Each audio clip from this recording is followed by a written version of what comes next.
Bueno, hola, seguimos con lo que habíamos empezado la clase pasada. Hago un repaso rápido para que nos quede guardado. Bueno, habíamos visto que si tenemos una familia de conjuntos, una familia numerable de conjuntos, una familia numerable de conjuntos, cada uno de ellos numerable. Entonces, el producto finito de numerable es numerable. Esto habíamos visto, en realidad vimos que el producto cartesiano de dos conjuntos numerables es numerable y por lo tanto inductivamente te sale que el producto finito de numerable es numerable.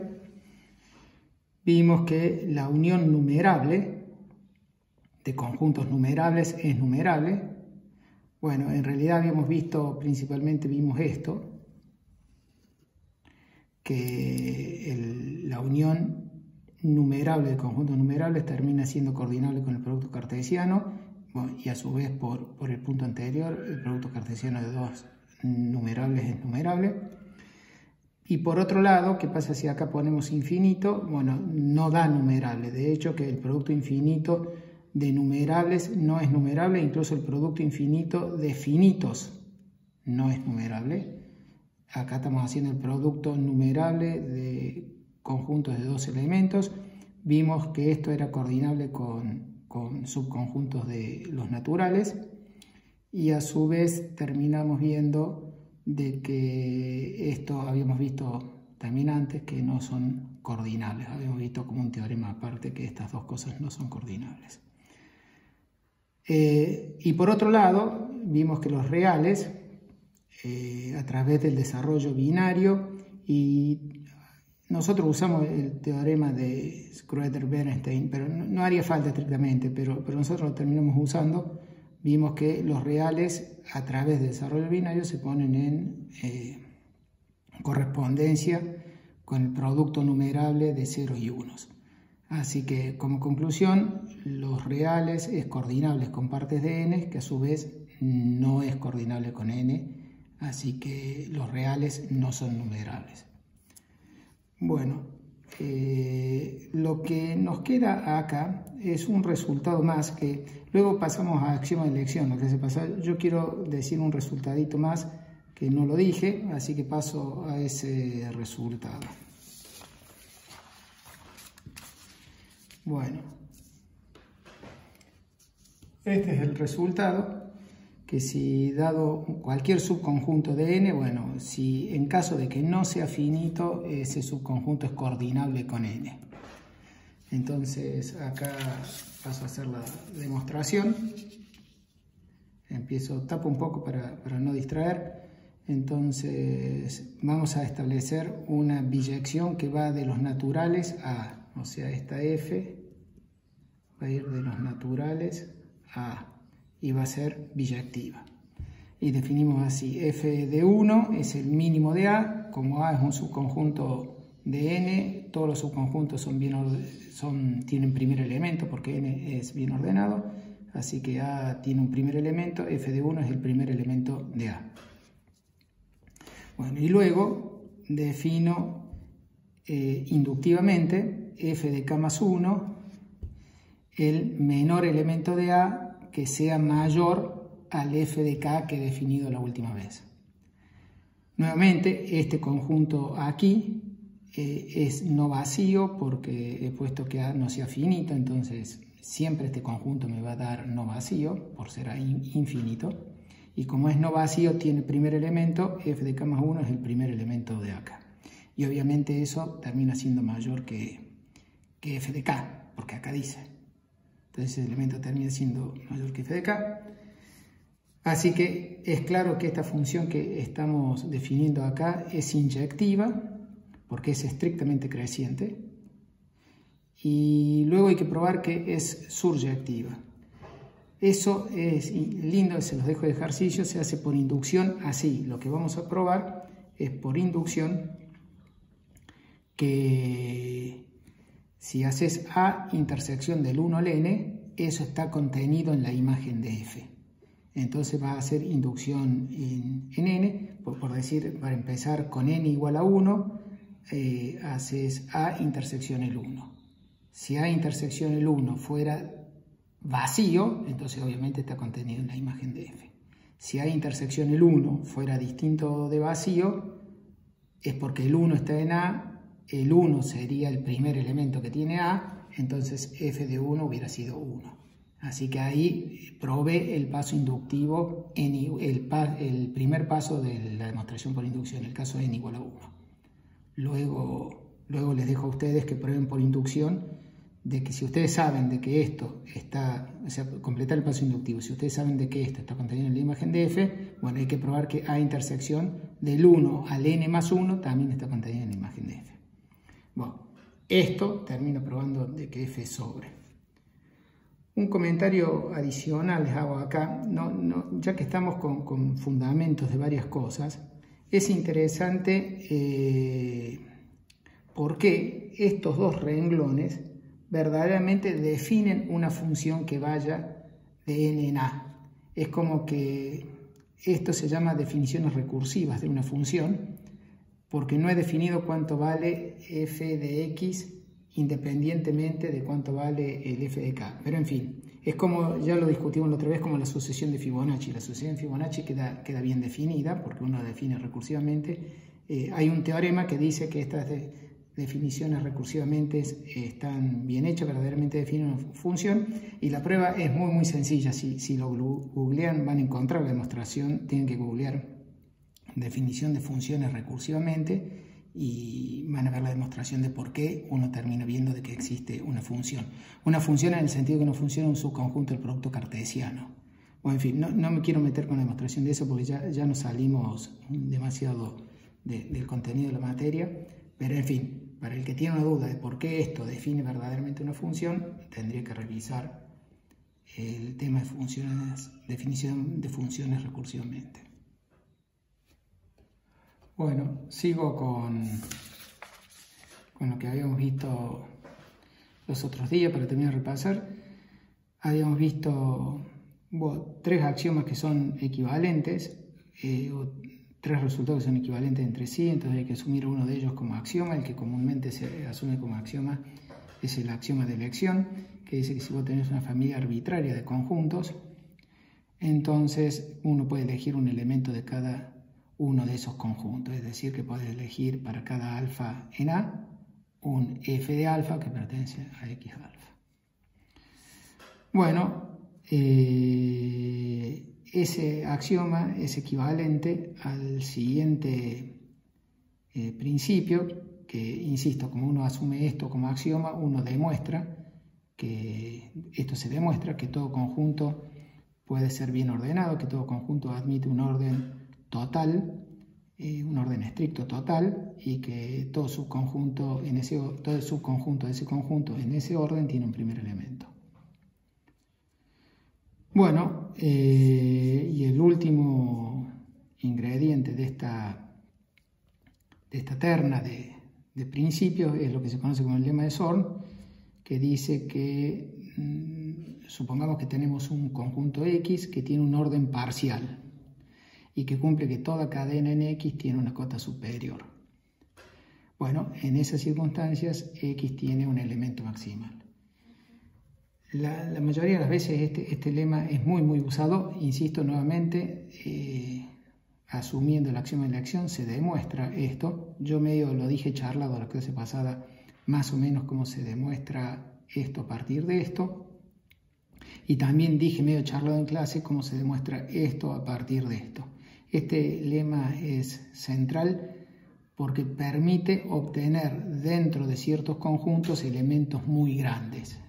Ahora les muestro un ejemplo de cómo se aplica esto. Bueno, veamos ese ejemplo. Tricotomía en conjuntos. Bueno, esto surgió un poquito de la clase pasada. En el contexto me preguntaban si es cierto de que los naturales es el infinito más chico que hay. Conjuntos numerables son los infinitos más chicos que hay. Bueno, está relacionado con esta pregunta. Si yo tengo dos conjuntos cualquiera, siempre se cumple de que A es menor o igual que B o que B es menor o igual que A. Es decir, siempre se cumple que hay una función inyectiva que va de A en B, o hay una función inyectiva que va de B en A. Bueno, ¿cómo se demuestra esto? A ver, voy a tratar de, como les digo, vamos a usar el lema de Zorn. Vamos a ver de hacer la demostración más o menos rápida. Voy a hacer un esquema de cómo voy a construir una función que va de A en B, que pretende ser inyectiva o suryectiva, usando, en algún sentido, que sea una función muy grande. Entonces hacemos así.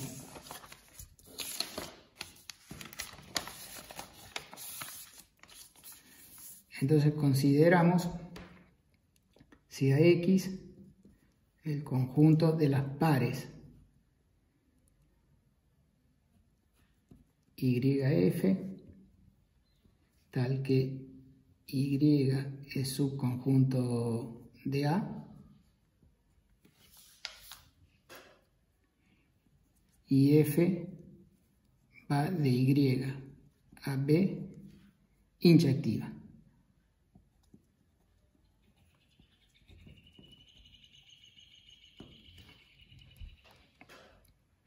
Bueno, este conjunto son pares ordenados, son pares de funciones inyectivas que van de A en B, pero con dominio restringido, o sea, van solo de una porción de A. Entonces vamos a decir de que vamos a darle un orden parcial a X. Vamos a decir que I1 F1 es menor o igual que I2 F2. Sí, por un lado, Y1 está dentro de Y2. Digamos. Y lo otro que necesitamos es que la función número 2 restringida a Y1 coincida con la F1. Bueno, entonces aquí resulta ser lo siguiente, que si yo tomo una cadena de YFs, una cadena, acuérdense de que es una familia de YFs donde siempre para cada parejita hay uno que está contenido en el otro. Entonces supongamos que YI, FI forma cadena, es decir que dado dos parejitas de esta, una es menor o igual que la otra sí o sí, entonces ella tiene cota superior, que es la siguiente. La cota superior es tomar como Y la unión de los YIs y tomar como F la siguiente, F de Y. Este Y pertenece a Y. Como está en Y, pertenece a algún YI. Entonces, Y perteneciente a Y implica Y pertenece a un YI. Por supuesto puede pertenecer a varios YIs. No importa, está en un YI. Entonces ahora, si está en el YI, lo defino como FI del Y. Bueno, la cuestión es que podría pertenecer a diferentes YIs, podría pertenecer a un YI y podría pertenecer a un YJ, pero como es cadena, uno de estos dos está contenido en el otro y la FJ coincide con la FI de YI justamente por esta propiedad de aquí. Así que en caso de que el Y pertenezca a un YI o un YJ, el FI de Y va a coincidir con el FJ de Y. O sea que está bien definida esta función. Con esto obtenemos YF, cota, YF, obtenemos un elemento de X, y resulta ser, comprobar, que YF es mayor o igual que todos los YIs, FIs. Es decir, es cota superior del conjunto de la cadena que habíamos tomado aquí. Con esto demostró que dada una cadena, siempre esa cadena tiene una cota superior dentro de X. Bueno, con eso ahora aplico el lema de Zorn. Zorn implica que existe ahora un elemento que le voy a llamar A0F, que es maximal en X. Es decir, nadie le gana a este elemento en X. Bueno, sigo. Entonces, lo que hicimos recién fue mostrar que, dada una cadena arbitraria dentro de X, cómo construir una cota superior de esa cadena. Esto resulta ser una cota superior. No lo había dicho, pero esta construcción aquí hace que la F construida sea inyectiva. Necesito verificar que sea inyectiva para que este elemento verdaderamente esté en X. Acá dice que tiene que ser inyectiva, ¿no? Bueno, entonces, pero la definición que tenemos acá hace que obviamente esta F que hemos definido sea inyectiva, así que hemos producido para cada cadena una cota superior de la cadena. Eso nos permite aplicar el lema de Zorn para producir un elemento maximal en X que llamo A0F. Este elemento maximal es un elemento al que no le gana nadie. Entonces lo que afirmamos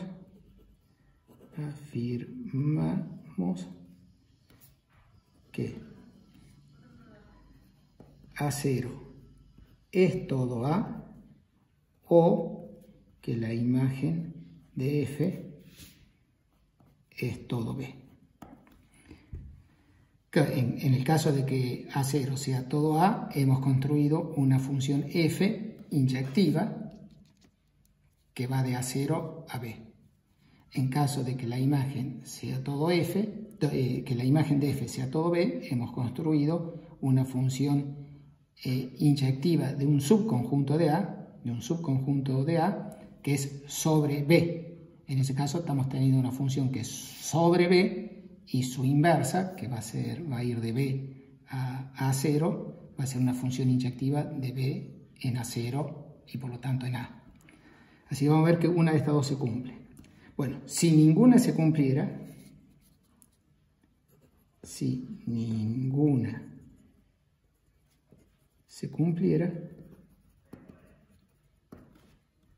tendríamos un A que está en A, pero no en A0, y un B que está en B, pero no en la imagen de F,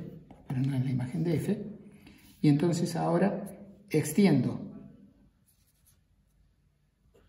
tomo la siguiente nuevo elemento de X, voy a tomar un nuevo elemento de X. Como conjunto tomo el A0 unión el A. Y como función tomo la F en A0, o sea, para los elementos de A0 es la misma F de antes, y agrego que F de A sea B. Entonces esta sería como la función H. Entonces, ahora este conjunto es más grande que este. La H restringida a este conjunto vale la F, así que este elemento es más grande que este.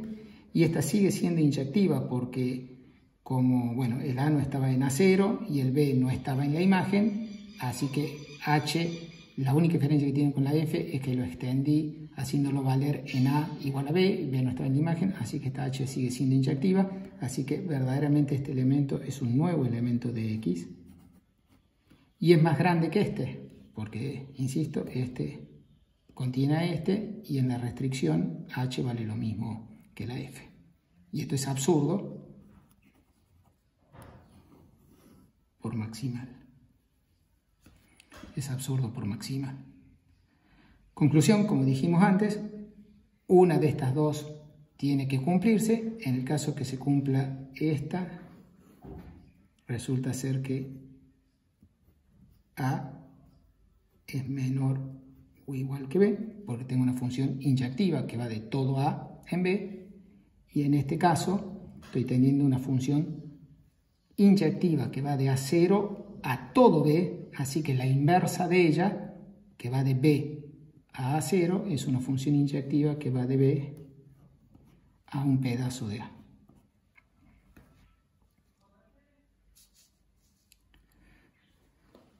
Bueno, cierro esta parte. Acabamos de probar que dado dos conjuntos, entonces sí o sí hay una función inyectiva de A en B o una función inyectiva de B en A. Así que bueno, como conclusión de esto, si elimino el igual en estos casos, tenemos la ley de tricotomía. O sea, se da exactamente una de estas dos, que A es menor estricto que B o que B es menor estricto que A, y en caso que se daba que uno es menor o igual que B, que hay una inyectiva y una inyectiva, el teorema de Schroeder-Bernstein te dice que A es igual a B. Entonces se da una y solo una de estas tres. Bueno, y como consecuencia de esto, está lo que me preguntaban la otra vez, que si X es un conjunto infinito, entonces sí o sí X tiene que ser menor o igual que N. Si X es un conjunto infinito, sí o sí N tiene que ser menor o igual que X, dado que si se tiene que dar alguna de estas dos, si X fuera menor o igual que N, lo que dije hace un rato, en que todos los subconjuntos de N son coordinables con N, esto implicaría que X es coordinable con N. Así que, conclusión, N es el infinito más chico que hay.